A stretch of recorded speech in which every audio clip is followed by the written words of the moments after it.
Pre-show. Pre-show. Pre-show. Pre-show. Pre-show. We got the pre-show. See if we got up here. Yeah, the pre-show. I can get the chat where I can see it. It's the pre-show. Head empty, only songs. That's all I got right now. Ta-da-da. I don't know, I was just making noises based on what you were doing, so. That's fair. As I was getting this set.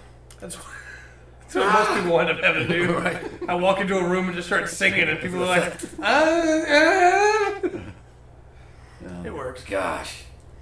It works. Either sing along or clap. Yeah, those are the two options you got. You can't stop me. You didn't know us. You can't stop this feeling. Right, see. So that's her. Oh, man. I can't sing any more than that, or we're gonna get. Yeah. Oh. I hate this, by the way. You know, back in the day, back in the early days of YouTube, I could sing as much as I wanted. Not much money was involved. Yeah, it was fine. I could sing all the time. Nowadays, it's, you got that's our version of the song. I clearly don't sound anything like your singer. Right. Come on. Right. I'm not even hitting half the notes right. What do you mean it's your song? You know what? All you got to do is change the words, say it's a parody, and you're fine. That's true. So. I mean, you know, I don't know if you've heard the hit single, I Really Want to Dab With You. But I have some experience in the parody. You know, that's got a different meaning depending on what decade you think. What's that one comes from? That's true. That's true. It's safer in this one. It's not so safe in the previous one. I think so. Maybe, yeah. Hey, you know what I just remembered? I need to actually, do the tweet. Oh, yeah, tweet it out. Put it on. Yeah, that's kind of important. Put it on the Discord. Yep. Podcast stuff. That's for $1 a month. You can join us on the Discord. That. DMD. Help us out through Patreon. This link at the bottom of the page. Time. Nope, that's a plus mark, not an exclamation If you're mark. watching on YouTube, subscribe, like, comment would help greatly. Yeah. With that. Every single one helps. Literally. Yeah. Please double check. Yeah. I get to see the numbers. 60% of you aren't subscribed. You're just getting it from your recommended feeds. That's okay, but you can fix that today for free.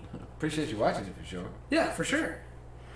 I just gotta find the tweet now. I'm trying to burn time so I can find the tweet. Right. We're 2 minutes in, sir. We're sorry about 6 or 7.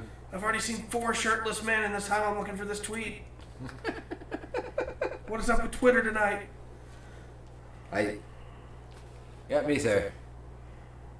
Every time I glanced at it, I've thought about that. There it goes. Sound is off. What? Uh-oh. Well, it should be coming through. I see it on the screen. Should be coming through. And I hear it coming through the headphones. Going through that. Sound is off. You were in a tunnel. Oh, the fan. Try that. Yeah, maybe the fan's throwing everything off? What?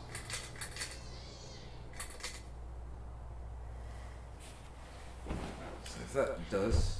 Oh, not off. Just off. No, I understand. You're good. Okay, got you. That makes way more sense. Okay, it sounds like we're in a tunnel. So it's echoey. Can you hear me on the other side of the tunnel? Echoey. This tunnel's really deep, but on the other side of it, there's a rainbow. I am not sure why that would be. Yeah, I'm not either. Let me go listen Okay. to the audio. Alright, let's check it out. We'll try to figure out. Apparently. It sounded fine earlier during the test. We'll find out. Yeah. We'll go down through and see where it is on each line. Oh, wow, yeah. We'll do that. You're getting a double sound, huh? Aha! Is that off now? Is that better? Okay. It's There we still... go. Better, yes. Oh, excellent. Thank you very much for that. Appreciate that so much. Yeah, that's what it was. Yeah. We were doubling. Yeah, you might have had a delay listening back on that right there too. Yeah. Yeah. Okay, good deal. Thank you very much on that. Remind me to, and by remind me, I mean me. Remember to put that in the description. Thanks. If you would, sir. Thank you much. Future me is actually pretty good about stuff like that, you know? Yeah? That's good. good to know. I'm assuming he will be, because obviously he doesn't exist yet. Yeah, true. But if he's not good at it, then the comment section can just throw him out. Just trash him. Comment Won't section affect me. Comment section would never do that. I got a comment. I'm not going to get into it, obviously, but I got a comment like 20 minutes ago when you stepped out of the room. Yeah. It was like, you're so wrong. Da, da, da, da, da, da. It's like, yeah. Yeah. That's YouTube comments.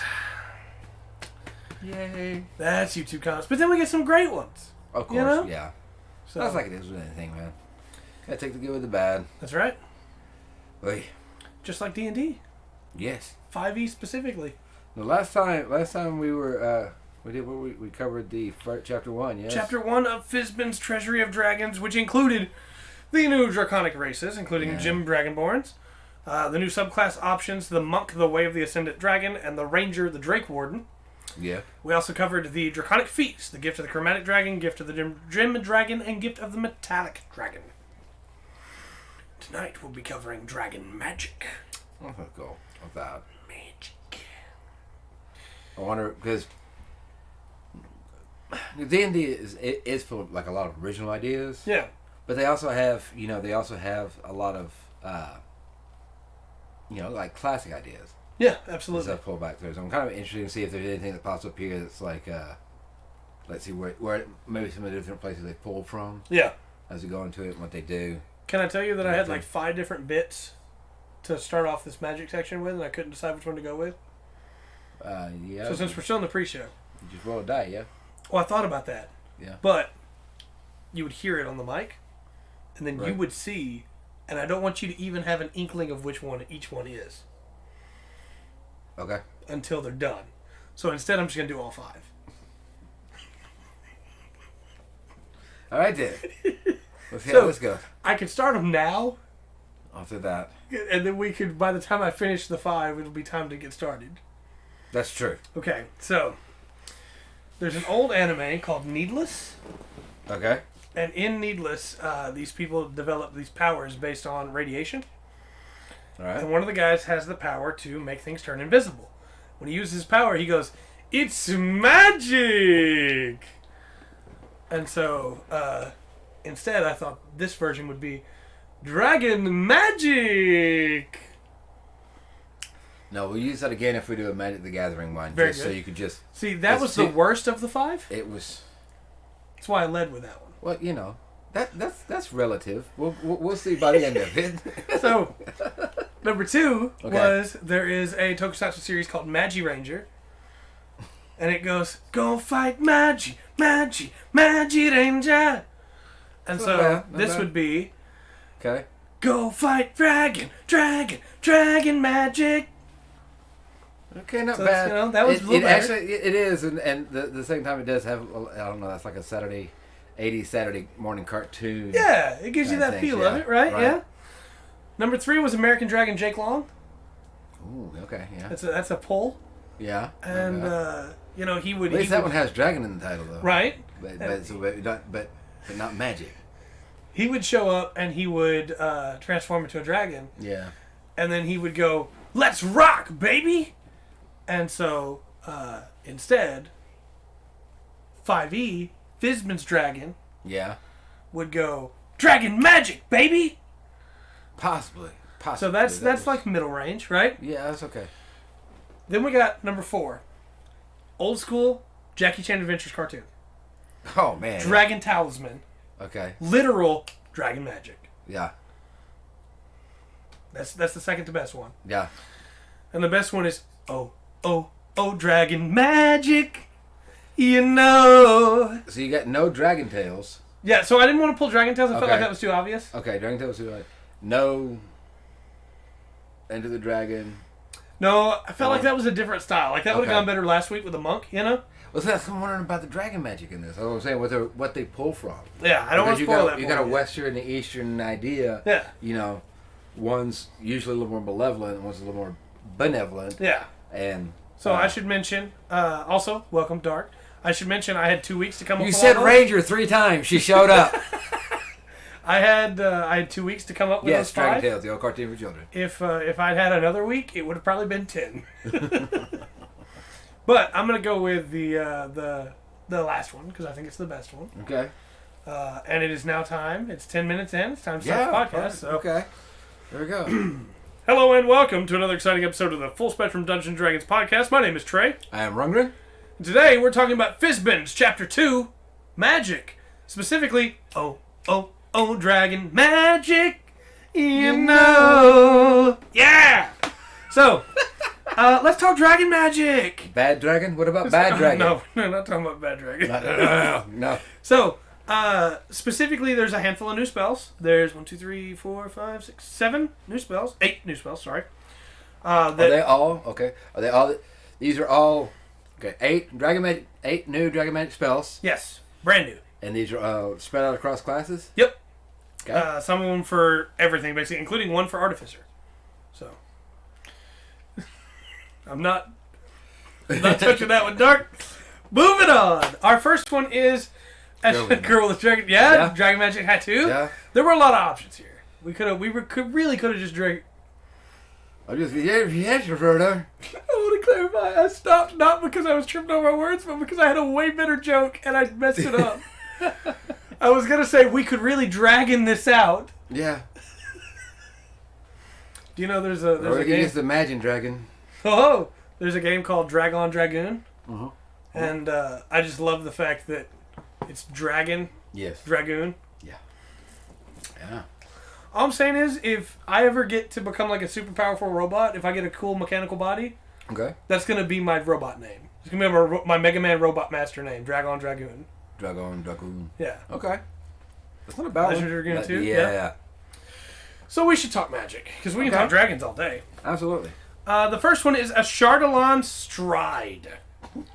And I should specify that these are not in level of spell level. There's no way I could get away with that name as a DM coming up. No. Okay, I'm just saying. All right. I pulled that name out, I had to change the name of the dragon right now. Before I could use it on this spell, I couldn't. Go ahead. So these are alphabetical. They're not in spell level. Okay. So this is a 3rd level transmutation spell. All right. It is a bonus action. And specifically, it is castable by Artificer, Ranger, Sorcerer, and Wizard. It is a range of self. Components are verbal and somatic. Duration is concentration up to a minute. The billowing flames of a dragon blast from your feet, granting you explosive speed. For the duration, your speed increases by 20 feet, and moving doesn't provoke opportunity attacks. It's literally Zephyr Strike, except way cooler. I guess you don't get to attack and then to move, but when you move within 5 feet of a creature or object that isn't being worn or carried, it takes 1d6 fire damage from your trail of heat. A creature or object can take this damage only once during a turn. You literally just explode across the battlefield. That's so cool! At higher levels, when you cast a spell using a spell slot of 4th level or higher, increase your speed by 5 feet for each spell slot up level above 3rd. The spell deals an additional 1d6 fire damage for each spell slot level above 3rd. I'm sorry. Just the name sounds like I shard a lot, and then the way you explained it. Yep. You explode across the battlefield.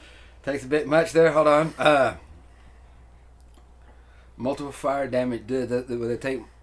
So they can only take it once during their turn. Yeah. But if it's fire and they had something set on fire. Yeah, theoretically. And go through. But that's kind of I don't know why. One, I like it. It's got a good description to it. It does. Yeah. Feels to work with. And that's a bonus action. That's nice. It's thematically very And a ranger can cast it. So that's really nice. Again, it gives other classes that aren't the ranger options for like a Zephyr Strike. Yeah. Like a sorcerer can take this. Well, it also fits in with the Drake Warden. Yes, absolutely. Ranger is nice. Very, very good for that. Next up is Draconic Transformation. This is a 7th level transmutation spell. Damn. Casting time is a bonus action. Range itself. Verbal, somatic, and material components. Material being a statuette of a dragon worth at least 500 GP. Concentration up to a minute. With a roar, you draw on the magic of dragons to transform yourself, taking on draconic features. You gain the following benefits until the spell ends. You have blind sight within a range of 30 feet. Within that range, you can effectively see anything that isn't behind total cover, even if you're blinded or in darkness.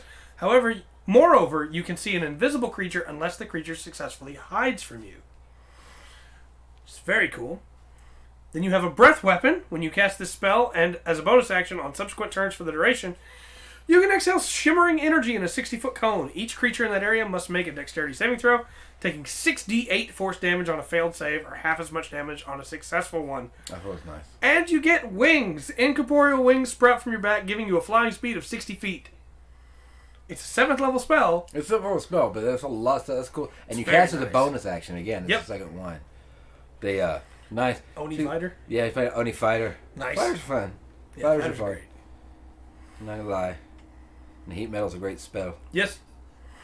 What I like the most about this is you cast this. So, a lot of times spells are like keys, right?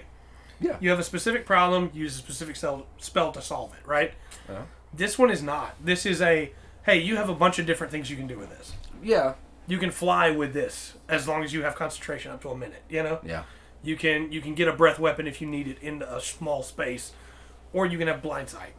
Yeah, And you get all those at the same time. Well, not only that, it feels like a really good flavor spell, especially for, like a Dragon Blood Sorcerer, things along those lines. Absolutely. Well, I like the flavor of it, the things it adds. That is the highest level spell that we get from this. That's pretty potent. It's pretty good. Next up is Fizzban's Platinum Shield. This is a 6th level abjuration spell.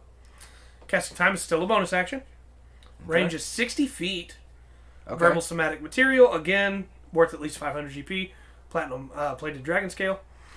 Duration is concentration up to a minute. Create a field of silvery light that surrounds a creature of your choice within range. You can choose yourself. The field sheds dim light up to 5 feet. While surrounded by the field, a creature gains the following benefits. The creature has half cover. You can just give yourself half cover. The creature has resistance to acid, cold, fire, lightning, and poison damage. The creature is subjected to an effect that allows it to make a dexterity saving throw to take only half damage. The creature instead takes no damage if it succeeds on the saving throw, and only half damage if it fails. You literally get evasion. As a bonus action, on subsequent turns, you can move the field to another creature within 60 feet of the field. It's on as a what now? Read that last part for me again. As a bonus action. As a bonus action on subsequent turns, you can move it to a different creature. So each turn you can move it. It's very good. Yeah, that is. That's a very good defensive spell. I like it a lot. Yep. It's got a nice. Just the half cover alone is automatically great, and then you also get the resistance and evasion. Yeah. No, I think that's a very powerful spell. Barbarian goes up to fight the big bad. Your wizards are going to be casting Fireball. Mm-hmm. Give him evasion. You're good to go. Yeah. Also at 6th level, I don't know. That feels like a protective spell. Yeah. I forgot to mention. I'm sorry. The 2 spells that we just talked about. Draconic Transformation can be taken by druids, sorcerers, and wizards. Oh yeah. Okay. And Fizzban's Platinum Shield can be taken by sorcerers and wizards. I almost wish clerics could get it too. See, I'm thinking. Maybe you take Dragon Initiate so you can.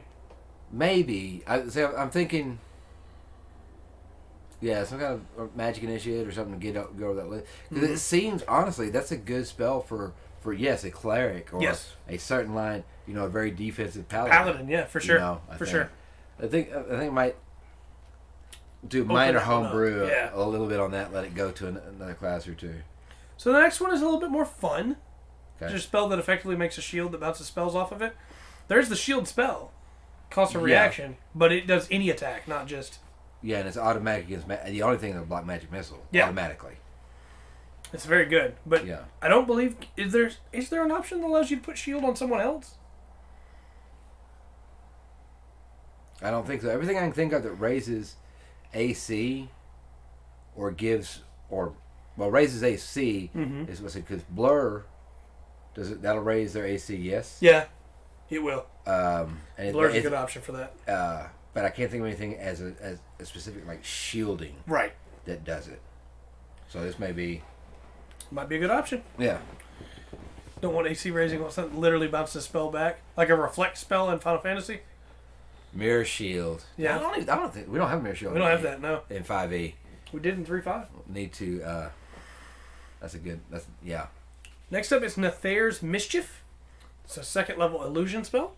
Okay. Casting time is 1 action. Range is 60 feet. Components are somatic material, a piece of crust from apple pie. It's very fun. Okay. Duration is concentration up to a minute. You fill a 20-foot cube you can see within range with Fey and Draconic magic. Roll on the Mischievous Surge table to determine the magical effect produced. Roll again at the start of each of your turns until the spell ends. You can move the cube up to 10 feet before you roll. You can always homebrew it back in, I suppose. Yeah, I would. Yeah, you could homebrew it in. Especially if you could find the stats for it in 3.5. I think you could adjust it easier than you could any other edition. Yeah. But if you remember it in 3.5, then it might be in there. You might find stats for it. It'd be even easier if it was in 4th edition. Okay. I don't remember if it was in 4th or not, though. I don't know anything before, so. So, I want to say real quick before we get into the effects of these, do you know why it's a piece of crust from an apple pie? Not off the top of my head, no. Okay. So, there's an old Slavic legend about a worm that got into a fruit from the tree of beginnings, basically, in Slavic lore. And it grew into a dragon. And so that's why you have like the apple pie Pokemon. Okay. That's dragon type and stuff like that, because you have that story. And even like Jormungandr in some versions of the story grew out from an apple from a tree. So it's just a really fun thing to reference here. I think that's really nice, you know? That's cool. 3 people who create a triangle around an enemy, push things back. Drop a fireball or something like that so it hits, but the radius it just shields. That'd be really fun. So you roll on the Mischievous Surge effect table, right? Number 1 is the smell of apple pie fills the air, and each creature in the cube must succeed on a wisdom saving throw or become charmed by you till the start of your next turn. Number 2 is bouquets of flowers appear all around, and each creature in the cube must succeed on a dexterity saving throw or be blinded till the start of your next turn as the flowers spray water in their faces. Okay. Number 3 is each creature in the cube must succeed on a wisdom saving throw or begin giggling until the start of your next turn. A giggling creature is incapacitated and uses all its movements to move in a random direction. Number 4 is drops of molasses hover in the cube, making it difficult terrain until the start of your next turn. So this is more of like a fairy dragon kind of thing, but really fun. I like it. It's got a trickster feel to it for sure. I like it.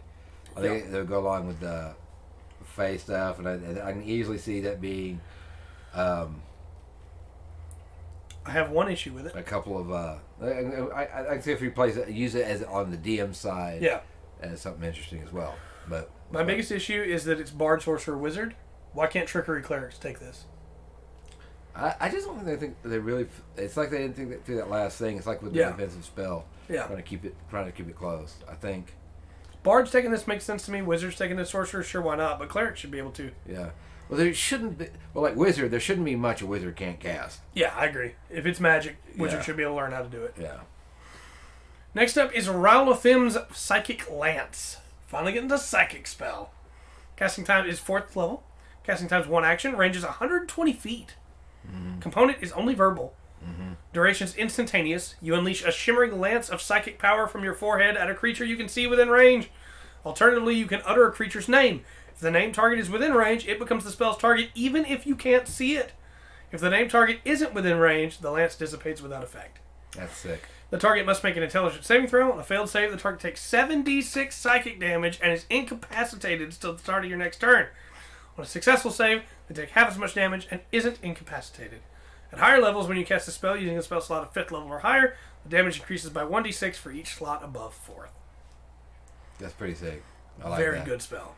But I would take a Dragon Rider with a lance if I got to play that, but firing a lance from psychic lance from my forehead is pretty cool. Yeah. I'm saying that. And Raul Psychic Lance can be taken by Bard, Sorcerer, Warlock, and Wizard. And it is an enchantment type spell. Next up, we have Rhyme's Binding Ice. It's a 2nd level evocation spell. Casting time R-I-M-E or R-I-M-E. Okay. Casting time 1 action. Range of self in a 30-foot cone. Components are somatic and material, a vial of meltwater. Duration's instantaneous. A burst of cold energy emanates from you in a 30-foot cone. Each creature in that area must make a Constitution saving throw. On a failed save, a creature takes 3d8 cold damage and is hindered by ice formations for 1 minute, or until it or another creature within reach of it uses an action to break away the ice. The wording on that was really strange. Let me read that again. Yeah, well... On a failed save, a creature takes 3d8 cold damage and is hindered by ice formations for 1 minute, or until it or another creature within reach of it uses an action to break away the ice. A creature hindered by ice has its speed reduced to 0. On a successful save, a creature takes half as much damage and isn't hindered by ice. And when you cast it using a spell slot of 3rd level or higher, it gains another d8 for its damage for each slot level. But all they have to do is burn the action, and they're out of the ice. Yes. Well, no check. Okay. I was kind of listening, waiting for a check on that, but it never came, so I want to make sure. So it's just use your action to break free. All right. Which is cool. Not bad, not bad. It's melt water specifically, but yeah. Absolutely. Right. And Rhyme's Binding Ice can be used by sorcerers and wizards. Okay. Again, would maybe open that up to like an arcane trickster rogue, you know? Yeah. But I think so. It's kind of limited so far, but yeah. Not the spell wise. Kind of limited on what they're saying the classes that should have it. The next one is a 5th level conjuration spell called Summon Draconic Spirit. So, Bestial Spirit, Fey Spirit, it works exactly like those. Nice. Casting time's an action, range of 60 feet, verbal somatic material, 500 GP worth of an image with a dragon engraved on it. Mm-hmm. Duration's up to an hour, concentration. You call forth the Draconic Spirit, it manifests in an unoccupied space, just like all the other spells, you know. You do choose, every time you cast this spell, if it's a chromatic, gem, or metallic dragon. Then it disappears, of course, when it hits 0 hit points or when the spell ends. It's an ally to you and your companions. It shares your initiative count. I like that you pick the... Yeah, you get to choose every time. Yeah. But you also have option on the gems. Yeah, take force or psychic. Yeah. Yeah. It works again exactly like all the others. It dodges if you don't give it an action. It moves on your turn, you know. Decanter of Endless Healing Potion. Well, there you go, yeah. That'd be pretty good. And of course, it has armor class 14 plus level the game spell. Would be no fun. Hit points of 50 plus 10 for each spell level above 5th. Then it has some really nice abilities. It has multi-attack, just like all the other summon spirits do. Yeah. It shares the resistances of the damage type that the dragon is. Okay. For whatever you choose, because you get to choose the color too. Right. And it has a breath weapon that it can use, which again is the same as the option that you chose for color. Okay. 2d6 damage of a type the dragon has resistance to. And that you get to get to through the gem. That's going to be really cool. Mm-hmm. And there's no recharge on that. It can just breath weapon every turn. That's good. So that's really cool. It's very, very good. And Summon Draconic Spirit can be used by druids, sorcerers, and wizards. Okay. The same people that can use Summon Fey and Summon Bestial Spirit. What level was that again? That is 5th. Okay. So, which I think is the same as Bestial Spirit. Yeah. Pretty cool. I think that is... I like the spell. If I got the choice between summoning a dragon, a Fey, or a beast, I'm probably going to choose the dragon, you know? Thanks for stopping by, Will. Oh, most of the time. Hello. Yeah. Just because, again, I get to use force damage that way. Yeah. That, I'm thinking, most of the time I think about the dragon. Just because, I like it. And they've already got the other ones, the other two there. So I mean, that's not. Yeah. That's just a nice little flavor addition. Mm-hmm. Those are cool stuff, man. That's a cool spell. Those are all. No, that's all our dragon spells. That's not bad. That's a cool little list, man. That's not. I mean, it's not a lot, but I like them. I like the texture. Which one's your favorite? It may have been that last one you read off. Just being Draconic Spirit. Just being a pull up spirit. I think mine is still Fizzban's Platinum Shield. I think it's a really cool spell. That's a very cool defensive spell. Yeah, there's some really... I don't dislike any of these, you know? No, I don't think so. I think the only complaint I had listening through them is when you went back, it was like, hey, only Sorcerer and Wizard. Yeah, only these classes can use it. Yeah, I agree. I agree. So, next up, in Chapter 2, we have some new magic items. And there's a good number of these, so I figure we won't give each one of them a full deal, but we will. There's a couple of them in here that you're going to really be excited to talk about. Okay. So we start off with the Amethyst Lodestone. It's a Wondrous. It does require attunement. It's a fist-sized chunk of amethyst, and it's infused with an amethyst dragon's ability to bend gravitational forces. While you're carrying the lodestone, you have advantage on strength saving throws. Nice. It has 6 charges for the following properties, which you can use while you're holding the stone, and it regains 1d6 expended charges daily at dawn. Flight. As a bonus action, you can expend 1 charge to gain the power of flight for 10 minutes. For the duration, you gain a flying speed equal to your walking speed. I got mentioned too. You could point that out to Oh, you. yeah. No, nice. Too. Yeah. I got mentioned too. Yeah. Good to see. Yeah. Proceed, sir. So yeah, for a single charge of 6, then again, it regains 1d6 suspended charges at dawn. Okay. You can fly for 10 minutes. That's nice. It's a really good item. And that's not all it does. No, and it was funny is I don't know what the thing, but that first part. I'm so bad with names, but the first part is actually would help with advantage with strength checks. Yeah. I can't remember the name of the stone, but there's actually a Celtic myth though, but it's a pebble. Yeah. And as long as you're holding the pebble, yeah. As long as it's on your person. And then if you have, or there's 2 of them. One of them will be light to help you carry yourself. The other one will just weigh you down. Yeah. But I thought that's cool. That's two items. Hold on, wait. You got that. You've got 10 minutes of flight. Yep. There's 1d6 charge, or it recharges 1d6 every dawn. Every dawn. Okay. It has gravitational thrust. As an action, you can spend 1 charge to focus gravity around a creature you can see within 60 feet of you.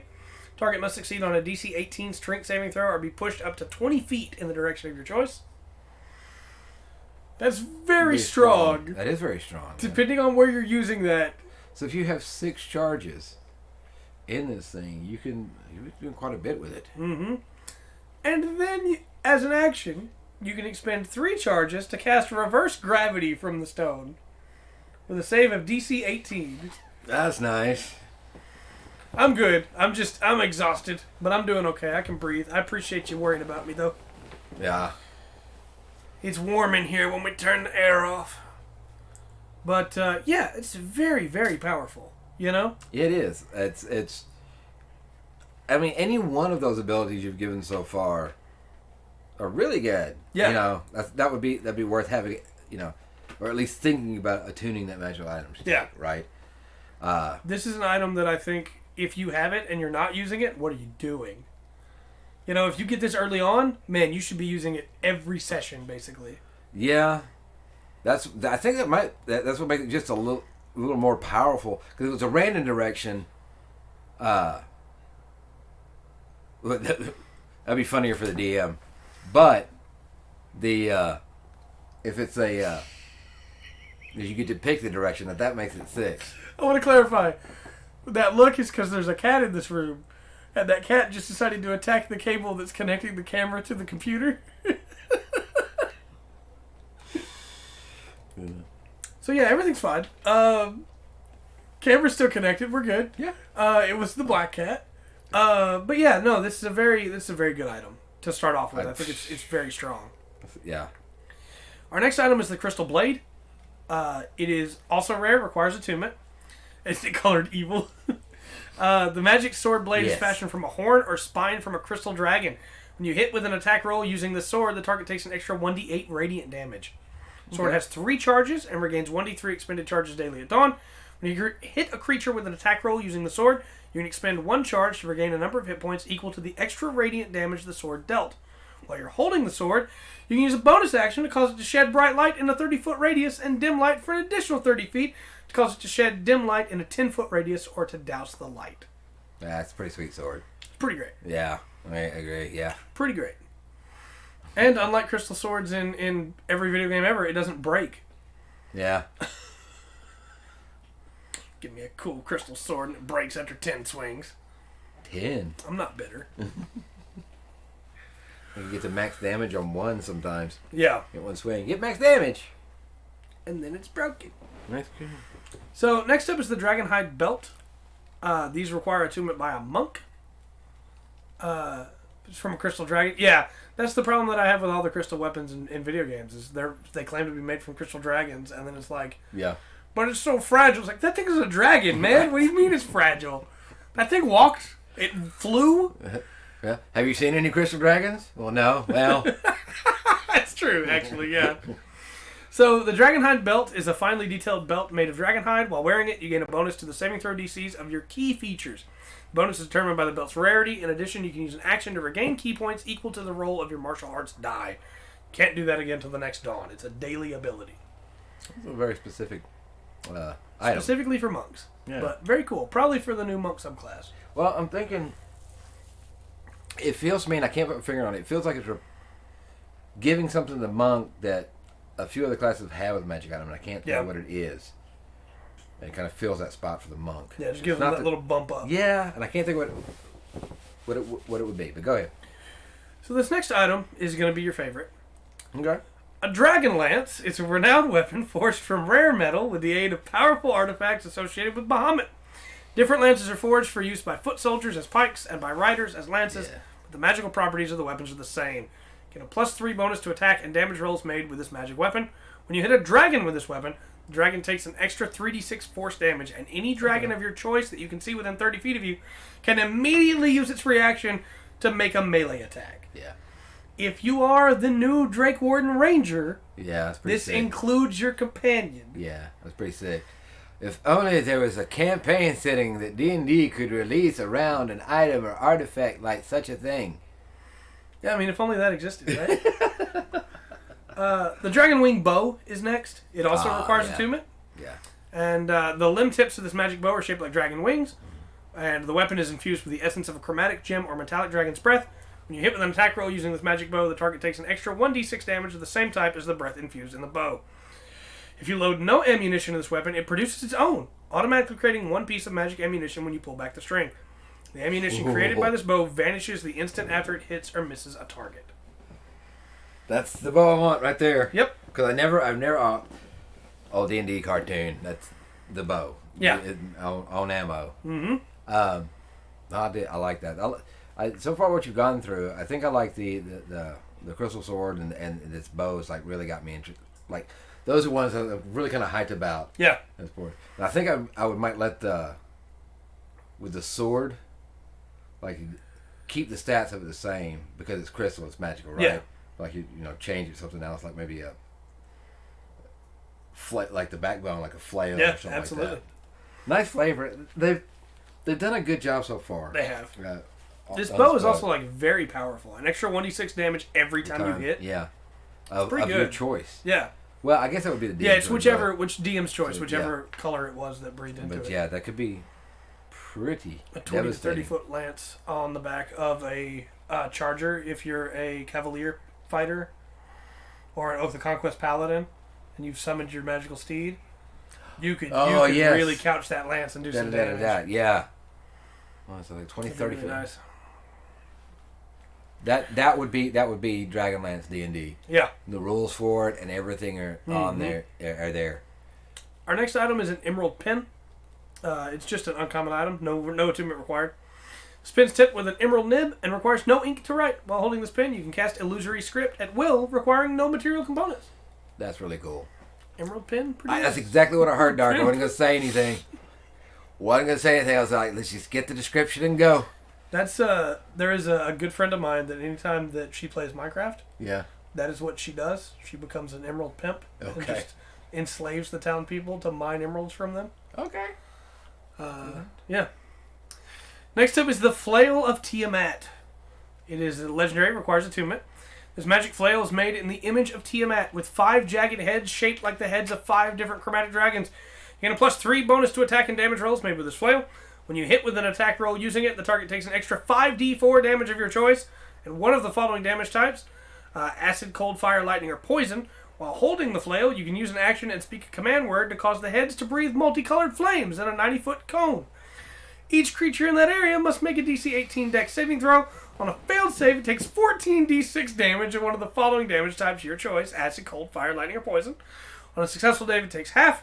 Once its action is used, it can't be used again until the next dawn. That's right. That rules. I think the plus, just personally, I think the plus to be, if you're going to put Tiamat's name on it, I think the plus to hit should be a 5. I agree. I think that should be max. I agree. That should be where that weapon is. But I like that it's just 5d4 too. Like that's not super broken. The flames are really good. 14d6 daily. But you've also got to you get to pick damage on it. Anything you get to pick damage on, if you can change your damage type, is really it's really good. Very, very really solid. good. That's a great weapon. I would love to be like an Oath of Conquest paladin with one of those things.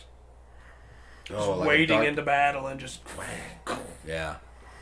become the Witch King of Angmar. Oh, don't get me started. Next up is the Gold Canary figurine of Wondrous power. Okay, it's a new Wondrous figurine. Yep, no attunement required. This gold statuette is carved in the likeness of a canary and is small enough to fit in a pocket. If you use an action to speak the command word and throw the figurine to a point on the ground within 60 feet of you, the figurine becomes a living creature in one of two forms. If there isn't enough, and you get to choose which one. If there isn't enough space for the creature where it would appear, the figurine doesn't become a creature. The two forms are as followed. A giant canary form becomes a giant canary for up to 8 hours and can be ridden as a mount. Once the figurine has become a giant canary, it can't be used this way again until the next dawn. Or a gold dragon form. While you're missing half or more of your hit points, you can speak a different command word, and the figurine becomes an adult gold dragon for up to an hour. That's nice. The dragon The dragon can't use any legendary actions or lair actions. Once the figurine has become an adult gold dragon, it can't be used this way again until 1 year has passed. I imagine. I need something like that. It's very cool. I don't know. If you're going into a large coal mine, then you would take the canary. That's right. You need the canary then. Like that. In either form, the creature's friendly to you and your companions. It understands your languages and obeys your spoken commands. If you issue no commands, the creature defends itself but takes no other actions. It exists for a duration specific to each form. At the end of the duration, it reverts to its figurine form. It reverts early if it drops to 0 hit points, or if you use an action to speak the command word again while touching it. When it becomes a figurine again, its property can't be used again until the amount of time has passed, depending on form. That's a really... Oh, gosh. Up to 1 year. Yeah. Before you can use it as a gold dragon again. Yeah, but imagine... that would be such an amazing thing to give to a group of players that you don't know, right? Yeah. On one side, it's got written one word. On the other side, it's got written another word. And look at the DM, whichever word they've used first, that's going to be a canary. Yep. I love the idea of, hey, we just got through with this big fight. We had to use the dragon form. Right. DM, I think our characters are going to just, train. We're going to rest. How long? A year.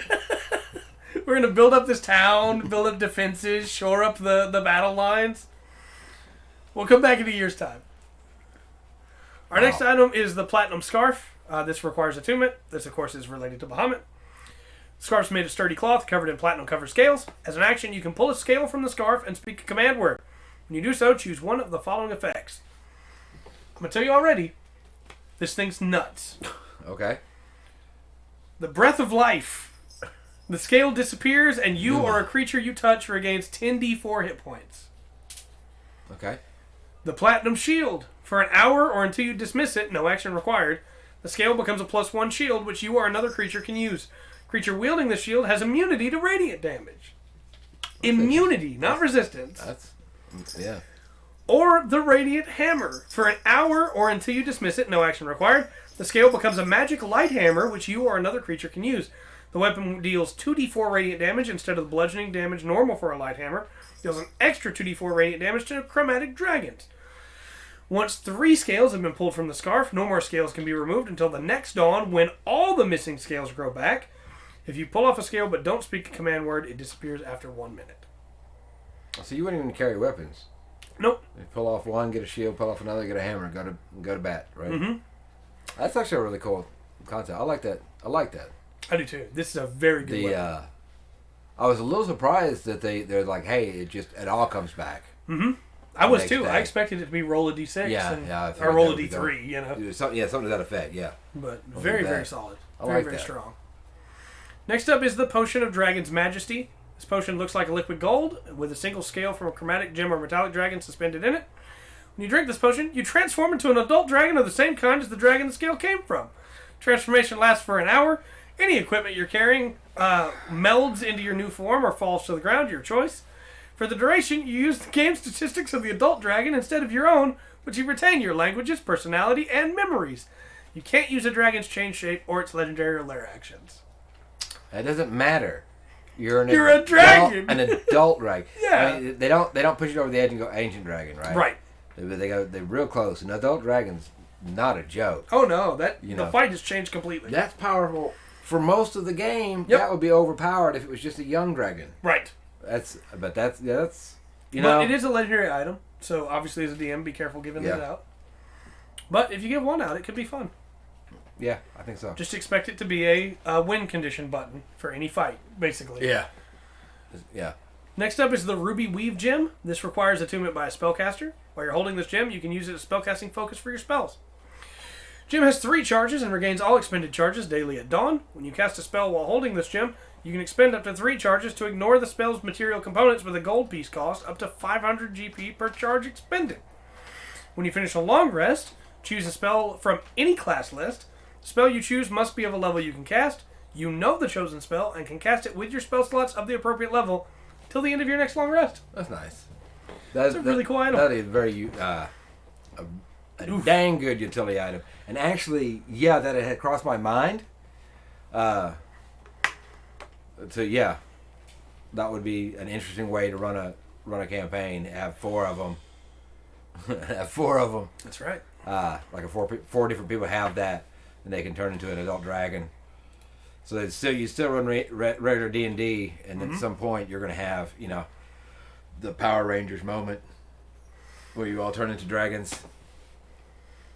I have to run that now.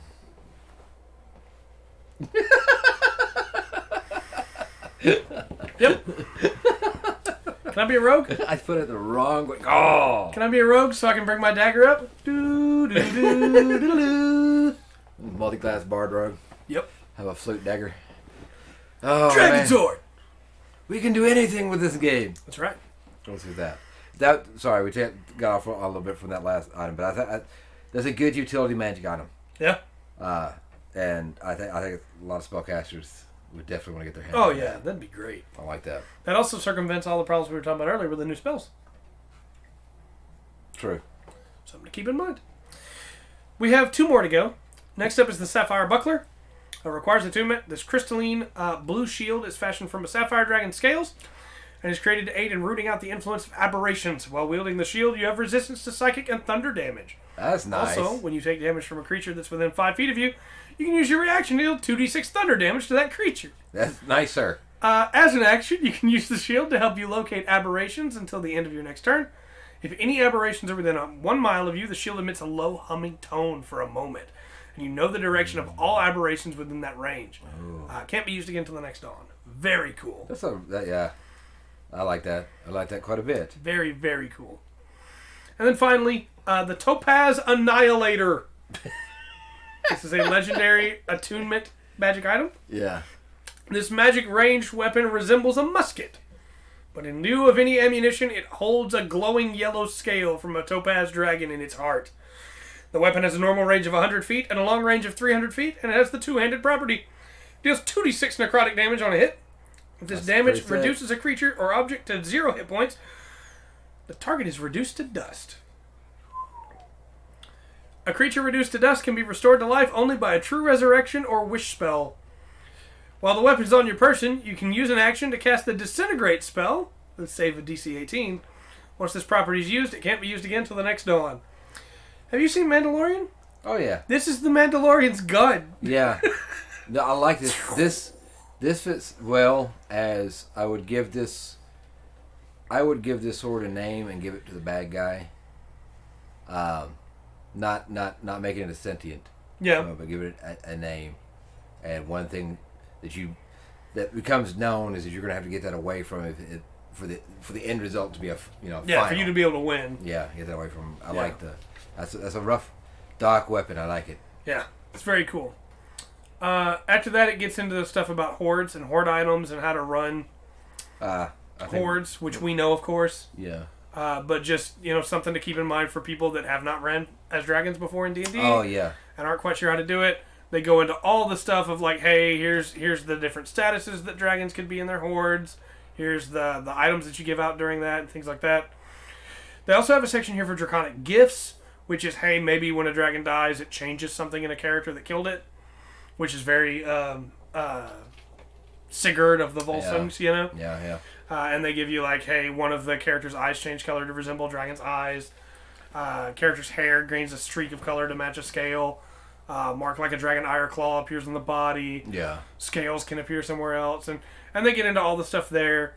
There's stuff about draconic familiars, draconic senses.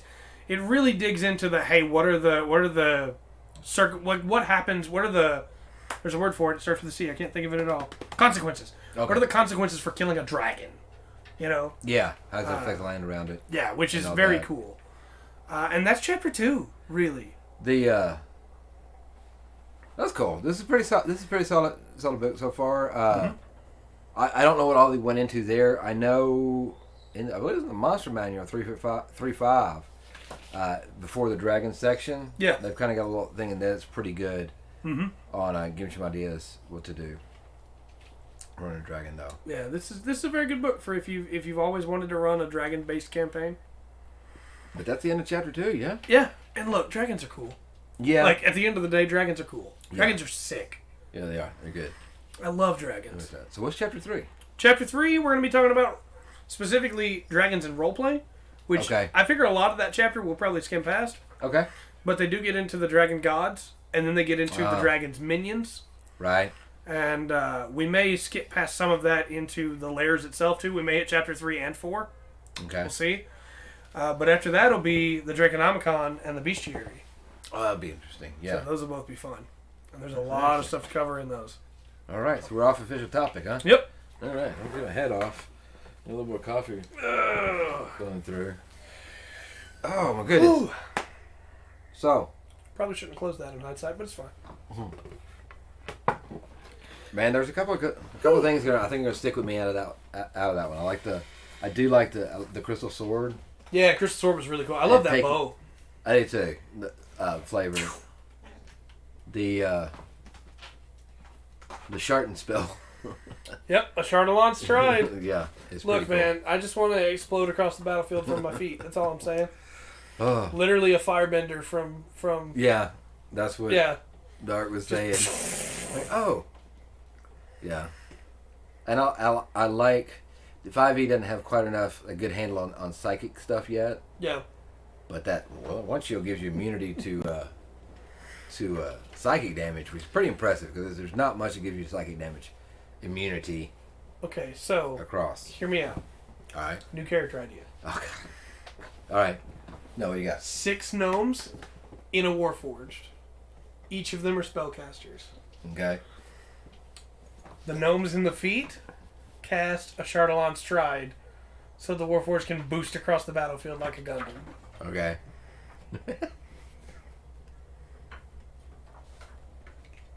I could really go somewhere with this. I know. This is building up into something great. I was going to cut it short now. No. One gnome with a spelljammer. Yeah. That's how he runs it. Yeah. That would be sick. That would be really, really sick. I just, I think there's some really good stuff in here. I do too. I like it's a fun book so far. Well, it's doing a good job giving a lot of flavor, and it seems like there's a couple of. They still open up enough to where you can do Spelljammer. Yep, here's your opportunity. I saw that comment come in and I said, well, okay. I know what's taking up the rest of the post show. Spelljammer at the base form is D&D in space. Mm-hmm. And a Spelljammer is basically the motor that runs the ship.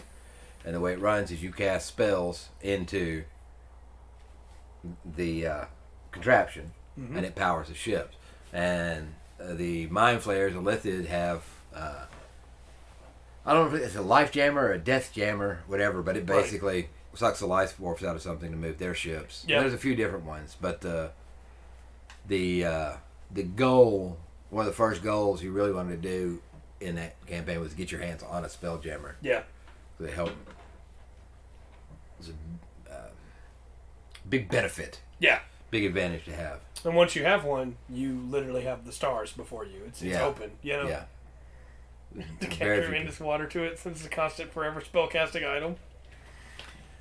It depends on your DM, I would say. No, because you're basically in order to power it, the way they do it, you've got to use a spell slot.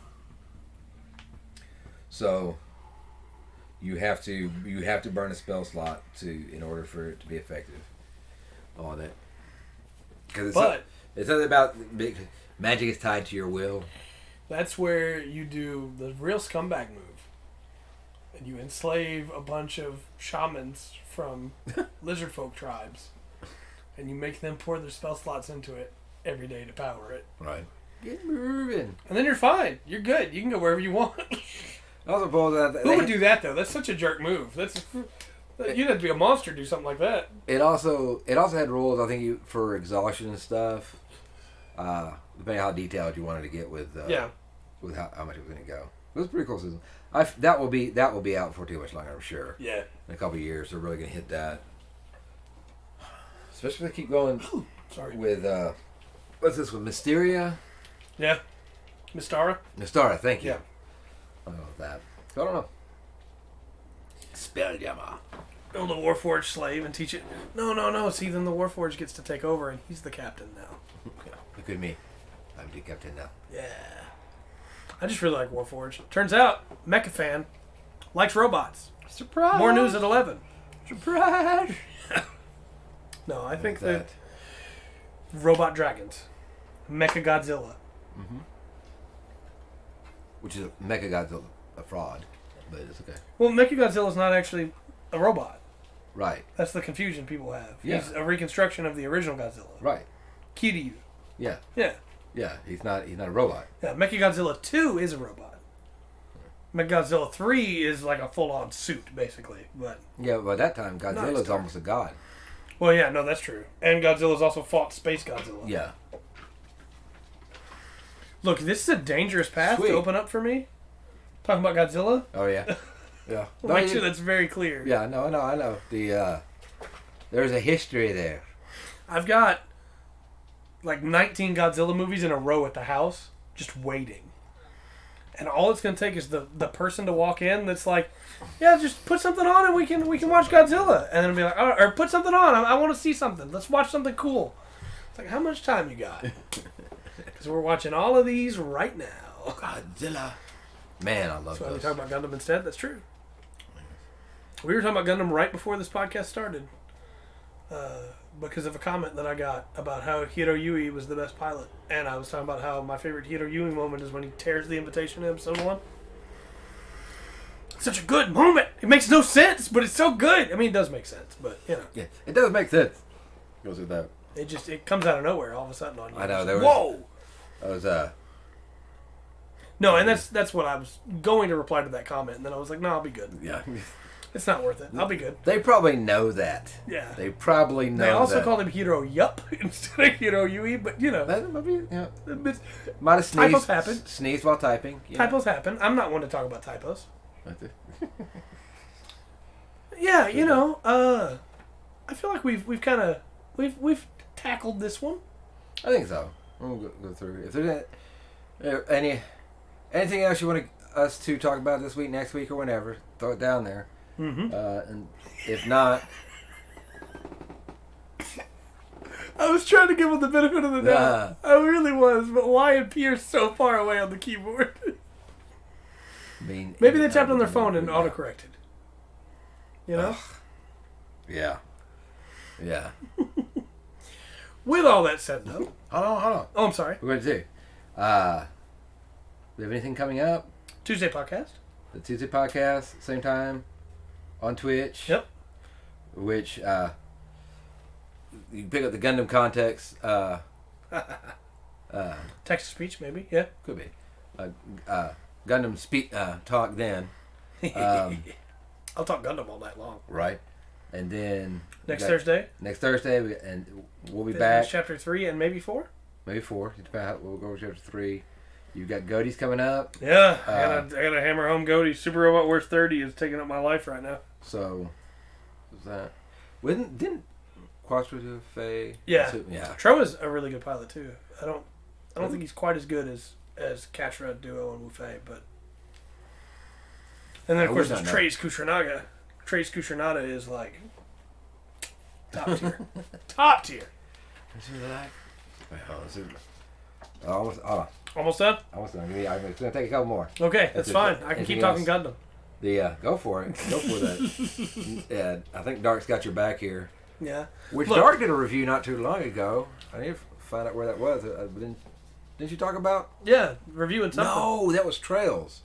Right? Those are good games. Oh! Yeah. The cats are fighting. Yeah. That's true. Heater would probably be better.